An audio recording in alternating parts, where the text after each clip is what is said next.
ආයුබෝවන් සුබ දවසක්. අදත් ඔබ එකතු වෙලා සිටින්නේ අපේ ඔන්ලයින් කොට පන්තියේ අලුත් පාඩම් කොටසක් එක්ක. අද අපි කතා කරන්න යන්නේ භාණ්ඩ පිළිබඳව. භාණ්ඩ කියන්නේ ධන උපයෝගීතාවයක්. එහෙම නැත්නම් ධන තෘප්තියක් ලබා දෙන ඕනම දෙයකට. ධන උපයෝගීතාවයක් එහෙම නැත්නම් ධන තෘප්තියක් ලබා දෙන ඕනම දෙයකට භාණ්ඩයක් කියලා කියනවා. මේ භාණ්ඩ ගැන කතා කරද්දී භාණ්ඩ අපිට ප්‍රධාන වශයෙන් කොටස් දෙකකට බෙදන්න පුළුවන්. භාණ්ඩ ප්‍රධාන වශයෙන් කොටස් දෙකකට බෙදන්න පුළුවන්.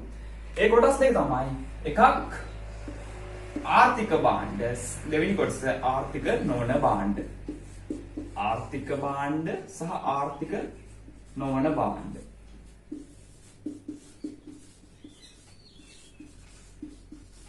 මොනවද කොටස් දෙක?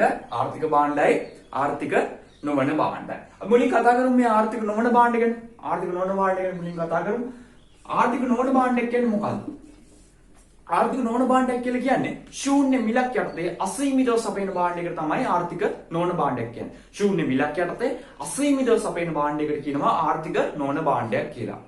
ශූන්‍ය මිලක් කියන්නේ මිල බිඳුවේදී පවා අසීමිත සැපයීමක් තියෙනවා. මිල බිඳුවක් වන අවස්ථාවේදී මිලක් අය නොකර අසීමිතව සපයන භාණ්ඩයක් තමයි එතකොට මේ ආර්ථික නොවන භාණ්ඩයක් කියන්නේ. ආර්ථික නොවන භාණ්ඩයක් කියන්නේ මිල බිඳුව යටතේ අසීමිතව. එහෙම නැත්නම් ශූන්‍ය මිලක් යටතේ අසීමිතව සපයන භාණ්ඩයකට කියනවා ආර්ථික නොවන භාණ්ඩය.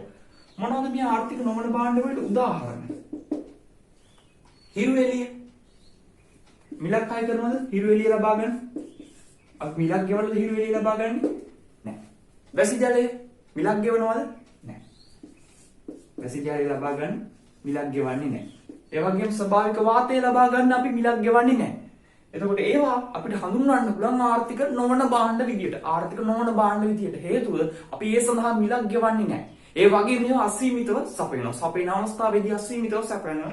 මෙන්න මේ ආර්ථික නොවන භාණ්ඩ. දැන් ආර්ථික නොවන භාණ්ඩ කියන්නේ පැහැදිලි ඇති කියලා හිතනවා. ආර්ථික නොවන භාණ්ඩ කියන්නේ මොනවද? ශූන්‍ය මිලක් යටතේ අසීමිතව සපයන භාණ්ඩ. ශූන්‍ය මිලක් යටතේ, ඒ කියන්නේ මිල බිඳුවක් යටතේ අසීමිතව සපයන භාණ්ඩ වලට තමයි කියන්නේ ආර්ථික නොවන භාණ්ඩ. උදාහරණ විදිහට කිව්වා හිරු එළිය, වැසි ජලය, ස්වභාවික වාතය වගේ දේවල් ආර්ථික නොවන භාණ්ඩ වෙනවා කියලා. ඒකට හේතුව ඒවා සපයන අවස්ථාවේදී අසීමිතව සපයනවා. මතක තියාගන්න හිරු එළිය වගේ දෙයක් රැයට ලැබෙන්නේ නැහැ. එතකොට කෙනෙක්ට හිතෙන්න පුළුවන් හිරු එළිය ඇත්තටම ආර්ථික නොවන භාණ්ඩයක් නෙවෙයි නේද කියලා. එහෙම වෙන්නේ නැහැ. අපි නිර්වචනයේ කියනවා සපයන අවස්ථාවේදී ශූන්‍ය මිලක් යටතේ අසීමිතව සපයන භාණ්ඩ තමයි ආර්ථික නොවන භාණ්ඩ කියන්නේ. සපයන අවස්ථාවේදී ශූන්‍ය මිලක් යටතේ අසීමිතව සපයන භාණ්ඩ වලට තමයි ආර්ථික නොවන භාණ්ඩ කියන්නේ. ඒ නිසා හිරු එළිය අපි හඳුනා ගන්නවා ආර්ථික නොවන භාණ්ඩයක් විදියට. අපි දැන් යන් ආර්ථික භාණ්ඩ වලට. ආර්ථික භාණ්ඩ කියලා කියන්නේ මේකේ අනිත් පැත්ත. ඒ කියන්නේ මොකද්ද? ආර්ථික නොවන භාණ්ඩයක් කියලා කියන්නේ ශූන්‍ය මිලක් යටතේ අසීමිතව සපයනවා. එතකොට අසීමිත සැපීමක් තියෙනවා. මේකේ සැපීම සීමිතයි. සීමිත සැපීමක් සහිත භාණ්ඩ. සීමිත සැපීමක් සහිත භාණ්ඩ වලට තමයි කියන්නේ ආර්ථික භාණ්ඩ කියලා. සීමිත සැපීමක් තියෙන භාණ්ඩ වලට කියනවා ආර්ථික භාණ්ඩ කියලා. ඔන්න ඔය විදිහට අපිට ආර්ථික භාණ්ඩ සහ ආර්ථික නොවන භාණ්ඩ වෙන් කරලා හඳුනා ගන්න පුළුවන්. මේකට උදාහරණ කියන්නේ කිව්වොත් අද මේක අපිට අවසන් කරන්න වෙන්නේ නැහැ. මොකද මේ හිරු එළිය, වැසි ජලයේ ස්වභාවික වාතය ඇරුණම අනිත් සියල්ලම අයිති වෙන්නේ මේ ආර්ථික භාණ්ඩ විදියට. අපි භාවිතා කරන බොහෝ දේවල් මේ හිරු එළිය, වැසි ජලයේ ඇරුණම අනිත් සියල්ල අයිති වෙන්නේ ආර්ථික භාණ්ඩ විදියට. ඒකට හේතුව හැම දෙයකම සැපීමේ සීමිත බවක් තියෙනවා සහ මිලක් නොගෙවා අපිට ලබා ගන්න හැකියාවක් නැහැ. ওই ලක්ෂණ දෙක තියෙනවා නම් ඒවා ආර්ථික භාණ්ඩ. හරි. අපි දැන් කතා කරමු මේ ආර්ථික භාණ්ඩ සහ ආර්ථික නොවන භාණ්ඩ වල ලක්ෂණ. හරි. අපි බලමු ආර්ථික භාණ්ඩ වල ලක්ෂණ මුලින්ම. ආර්ථික භාණ්ඩයක ලක්ෂණ ආර්ථික භාණ්ඩය කියන්නේ සැපීම සීමා සහිත භාණ්ඩනේ. ඒ කියන්නේ සැපීම සීමා සහිතයි කියන්නේ මිනිස්සුන්ගේ ඕමනා අසීමිතයි. ඕමනා අසීමිතයි, සැපීම සීමිතයි. එතන ඇති වෙනවා හිඟකම කියලා දෙයක්. එතකොට මේ ආර්ථික භාණ්ඩයක දක්නට ලැබෙන ප්‍රධාන ලක්ෂණයක් තමයි හිඟකමක් තියෙනවා. හිඟකමක් පැවතීම. හිඟකමක් පවතී. හිඟකමක් තියෙනවා. හිඟකමක් තියෙන නිසා ඒ වගේ භාණ්ඩ අරගෙන භාණ්ඩ නිෂ්පාදනය කරද්දී අනිවාර්යයෙන්ම ආවස්තික පිරිවැයක් හට ගන්නවා. ආවස්තික පිරිවැයක් හට ගන්නවා. මොකද සම්පත්වල විකල්ප ප්‍රයෝජනක් තියෙන නිසා ආවස්තික පිරිවැයක් හට ගන්නවා. හිඟකමක් තියෙනවා. ඒ වගේම ආවස්තික පිරිවැයක් පවතී. ආවස්තික පිරිවැයක් පවතී. එන්න හිඟකමක් තියෙනවා, ආවස්තික පිරිවැයක් තියෙනවා. හිඟකමක් තියෙනවා නම් මිනිස්සු ඒ දේවල් අයිති කරගන්න බලනවා. ඒ නිසා හිමිකමක් කියලා දෙයක් ඇති වෙනවා මේක. මේ භාණ්ඩ වලට ආර්ථික භාණ්ඩ වලට තවත් ලක්ෂණයක් තමයි හිමිකමක් ඇති වෙනවා. හිඟකම තියෙන හින්දා මිනිස්සු අයිති කරගන්න බලනවා. ඒ නිසා හිමිකමක් ඇති වෙනවා. හිමිකමක් ඇත. හිමිකමක් තියෙනවා. හිමිකමක් තියෙනවා. තව ලක්ෂණයක් තමයි මේවා නිෂ්පාදනය කරන්න ඕනේ. මේවා ඉබේ ඇති වෙන්නේ නැහැ. හිරුවෙලිය වගේ දේවල් ඉබේ ඇති වුණාට මේ ආර්ථික භාණ්ඩ කියන දේවල් ඉබේ ඇති වෙන්නේ නැහැ. ඒවා නිෂ්පාදනය කරන්න වෙනවා. එහෙනම් නිෂ්පාදන ක්‍රියාවලියක් තියෙනවා. නිෂ්පාදන ක්‍රියාවලියක් තියෙනවා. නිෂ්පාදන ක්‍රියාවලියක් පවතී. නිෂ්පාදන ක්‍රියාවලියක් පවතිනවා. නිෂ්පාදන ක්‍රියාවලියක් නම් අපි ඒ වෙනුවෙන් සම්පත් වෙන් කරන්න ඕනේ. සම්පත් පිරිවැයක් දරන්න වෙනවා. මොන තව ලක්ෂණයක්. සම්පත් පිරිවැයක් දෙවීමට සිදුවේ. සම්පත් පිරිවැයක් දරන්න සිදු වෙනවා. ඒ වගේමයි මේක නිෂ්පාදනය කරන්න මිනිසා තමයි තීරණය කරන්නේ. එතකොට මිනිස් තීරණවල ප්‍රතිඵලයක් විදිහට තමයි මේ වගේ භාණ්ඩයක් ලැබෙන්නේ. මිනිස් තීරණවල ප්‍රතිඵලයක්.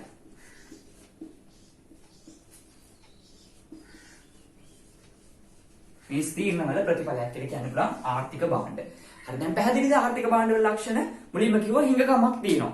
හිඟකමක් තියෙනවා කිව්වා. ඊට පස්සේ අපි කිව්වා සම්පත් පිරිවැයක් තියෙනවා, ආවස්තික පිරිවැයක් තියෙනවා, නිෂ්පාදන ක්‍රියාවලියක් සිදු වෙනවා. සහ මිනිස් තීරණවල ප්‍රතිඵලයක් විදියට බිහි වෙනවා කියලා කිව්වා. දැන් අපි කතා කරන්නේ ආර්ථික නොවන භාණ්ඩ වල ලක්ෂණ. හරි ලේසි ආර්ථික නොවන භාණ්ඩ වල ලක්ෂණ. ආර්ථික භාණ්ඩ වගේ අමාරු නෑ. ඇයි ආර්ථික භාණ්ඩ ටික දන්නවනම් මේ ආර්ථික භාණ්ඩ වල ලක්ෂණ දන්නවනම් අපිට කරන්න තියෙන්නේ මේ තියෙනවා කියපු ඒවම නැහැ කියලා කියන්නේ විතරයි. ඔන්න බලන්න අපි ඒක ආර්ථික නොවන භාණ්ඩ වල ලක්ෂණ කියන හැටි. හිඟකමක් තියෙනවා කිව්වා. දැන් ආර්ථික නොවන භාණ්ඩ වල හිඟකමක් නෑ. හිඟකමක් නෑ. ආවස්තික පිරිවැයක් තියෙනවා කිව්වා. මෙතනදී ආවස්තික පිරිවැයක් නෑ. හිමිකමක් තියෙනවා කිව්වා. දැන් හිමිකමක් නෑ. නිෂ්පාදන ක්‍රියාවලියක් තියෙනවා කිව්වා. නිෂ්පාදන ක්‍රියාවලියක් නෑ. සම්පත් පිරිවැයක් තියෙනවා කිව්වා. දැන් සම්පත් පිරිවැයක් නෑ. අපිට මේ මිනිස් තීරණවල ප්‍රතිඵලයක් කිව්වා. මෙතනදී ඔන්න පොඩ්ඩක් වෙනස් වෙනවා අවසාන කරුණ විතරක්. මිනිස් තීරණවල ප්‍රතිඵලයක් මේක කාගේ තීරණය? ස්වභාව ධර්මයේ තීරණය. ස්වභාව ධර්මයේ තමයි හිරුවෙලිය වැසි ජලයේ ස්වභාවික වාතය ලබා දෙන්නේ. එහෙනම් මේක අපිට කියන්න පුළුවන් අවසාන කරුණ විතරක් වෙනස් වෙනවා. ස්වභාව ධර්මයේ දායාදයකි. ස්වභාව ධර්මයේ දායාදයක් ලෙස ලැබේ. මේ විදිහට අපිට ආර්ථික භාණ්ඩ සහ ආර්ථික නොවන භාණ්ඩ වල ලක්ෂණ කතා ගන්න පුළුවන්. මේ ලක්ෂණ ටික පොඩ්ඩක් පැහැදිලි කරොත් ආර්ථික නොවන භාණ්ඩ වල නැවත හිඟකමක් පවතී කිව්වා. මෙයාගේ ඒතර ආර්ථික නොවන භාණ්ඩ වල මොකක්ද ලක්ෂණය? හිඟකමක් නැහැ. හිඟකමක් නැහැ කියලා කියන්නේ ආර්ථික භාණ්ඩ ශූන්‍ය මිලක් යටතේ අසීමිතව සපයනවා. අසීමිතව තියෙන දෙයකට හිඟකමක් ඇති වෙන්නේ නැහැනේ. එහෙනම් ඒවා අසීමිතව තියෙනවා. ඒවා අපිට හිඟකමක් කිසිම අවස්ථාවක දකින්න ලැබෙන්නේ නැහැ. ආවස්තික පිරිවැයක් තියෙනවද හිඟකමක් නැතුව? හිඟකමක් නැතුව ආවස්තික පිරිවැයක් ඇති වෙන්නේ නැහැ. එහෙනම් ආවස්තික පිරිවැයකුත් නැහැ.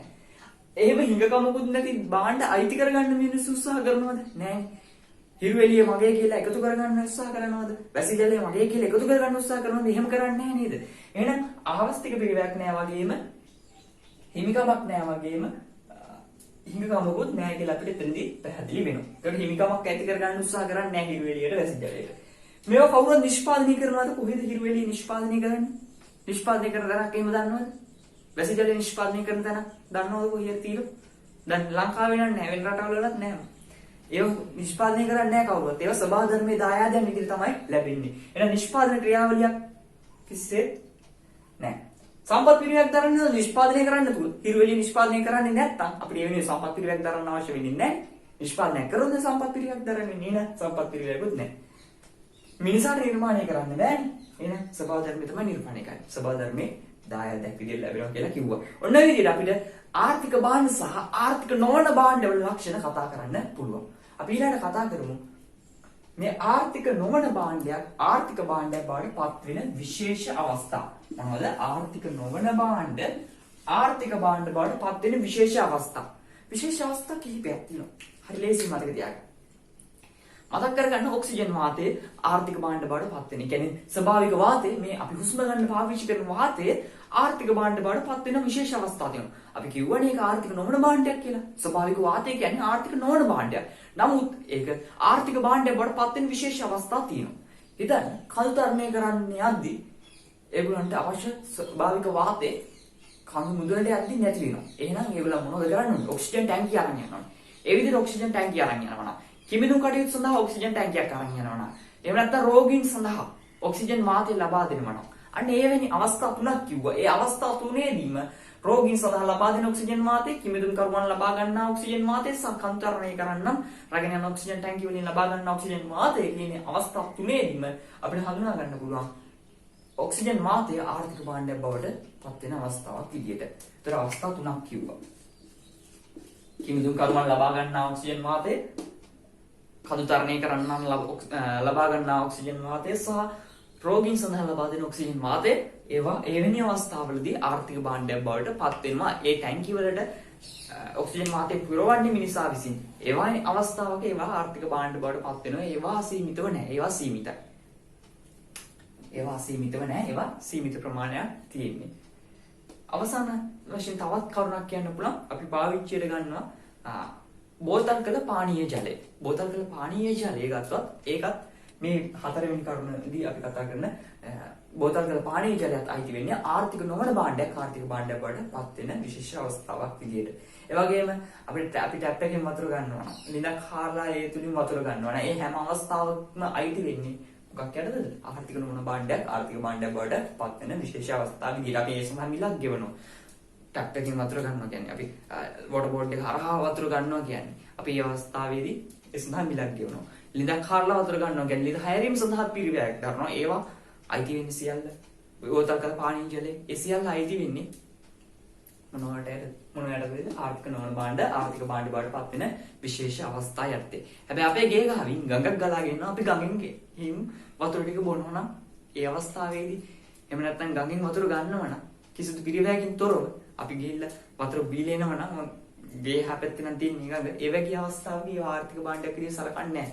ඒවා අපිට අසීමිතව තියෙනවා සහ ඒ අවස්ථාවේදී මිලක් ගෙවන්න අවශ්‍ය නැති නිසා අපි ඒවා ආර්ථික නොවන භාණ්ඩ විදිහට සලකනවා. නමුත් බෝතල් කළ පානීය ජලය වගේ දේවල් අපි කතා කරපු ඒවා ආර්ථික භාණ්ඩ කියලා සලකනවා. ඔන්න ඒ විදිහට අපි අද මේ පාඩම අවසන් කරනවා. පොඩ්ඩක් මතක් කරගමු අද මොනවද කතා කරේ කියලා. අද අපි කතා කරේ භාණ්ඩ ගැන.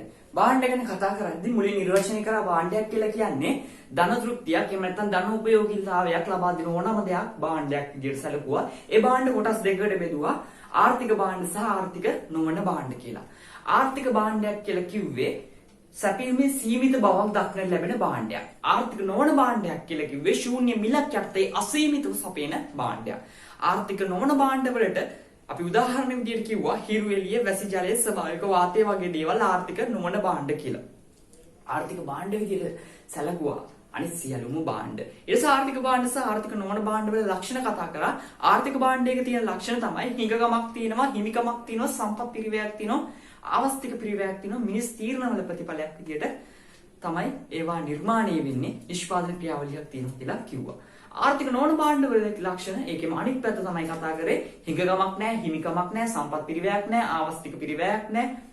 නිෂ්පාදන ක්‍රියාවලියකින් තොරව තමයි බිහි වෙන්නේ. ඒක ස්වභාව ධර්මයේ දායාදයන් විදිහට තමයි අපිට ලැබෙන්නේ. අවසානයේ කතා කරා ආර්ථික භාණ්ඩයක් ආර්ථික නොවන භාණ්ඩයක් ආර්ථික නොවන භාණ්ඩයක් ආර්ථික භාණ්ඩයක් බවට පත් වෙන විශේෂ අවස්ථා අවසානයේ කතා කරා. ආර්ථික නොවන භාණ්ඩ ආර්ථික භාණ්ඩ බවට පත් වෙන විශේෂ අවස්ථා හතරක් කතා කරා. කිමිදුම් කරුවන් ලබා ගන්නා ඔක්සිජන් වාතය, කඳුතරණය කරන්නන් ලබා ගන්නා ඔක්සිජන් වාතය, රෝගීන් සඳහා ලබා දෙන ඔක්සිජන් වාතය සහ අවසානයේ කිව්වා බෝතල් කළ පානීය ජලය වගේ දේවල් අයිති වෙන්නේ ආර්ථික නොවන භාණ්ඩ ආර්ථික භාණ්ඩ බවට පත් වෙන විශේෂ අවස්ථා විදියට කියලා. හරි. අපි අද මේ විදියට අපේ භාණ්ඩ කියන එක කොටස අවසන් කරනවා. ආරාධනා කරනවා ඔබට තාම අපේ YouTube channel එක subscribe කරලා නැත්නම් subscribe කරන්න. එතකොට ඔයගලන්ට අලුත් පාඩම් දාපු ගමන් දැනගන්න පුළුවන්. ඒ වගේම bell icon එක click කරත් ඔයගලන්ට අලුත් පාඩමක් දාපු ගමන් දැනගන්න හැකියාව ලැබෙනවා. අද අපි මේ විදිහට අපේ පාඩම අවසන් කරනවා. ඔබට ජය වේවා.